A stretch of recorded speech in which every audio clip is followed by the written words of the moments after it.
Yet in all the pucks that we've talked here, and all the time that I spent talking to you, talking to Shaq, talking to Eddie Spaghetti, I'm not sure anybody has brought up a manager's name a single time. So, and like my question for you in hockey is, are these guys just sacrificial lambs wearing very designer suits? Do they matter at all? Are they just somebody that you can eject at the end of the year so you have something to point to and blame? Or are they actually influencing the way you'll handicap a match?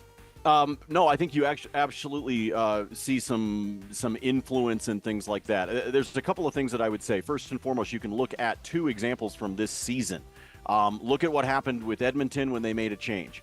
They made that change in the middle of November. They brought in Knoblauch, and all of a sudden they go on that streak, right, where they're trying to tie the record for the most consecutive wins in the NHL. I think sometimes that is just an overall vibe that happens on the bench and in the room, because I think sometimes you just have somebody that the players have tuned out, and they aren't feeling it.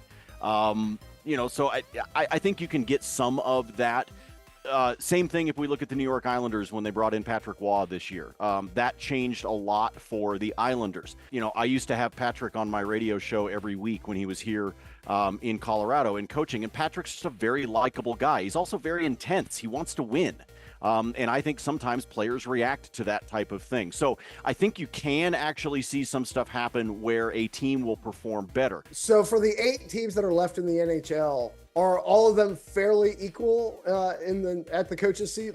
Or do you think there's teams left that get a bump in an individual game because of who is at the helm? And are there teams that you're going to fade in an individual game because who's in the other box? No, at this point, I think it's established. I think the line rotations are established, and things like that. So I think at this point, any influence over the well-dressed man behind the bench has already been established over the course of the end of the regular season, and now it's just a matter of execution.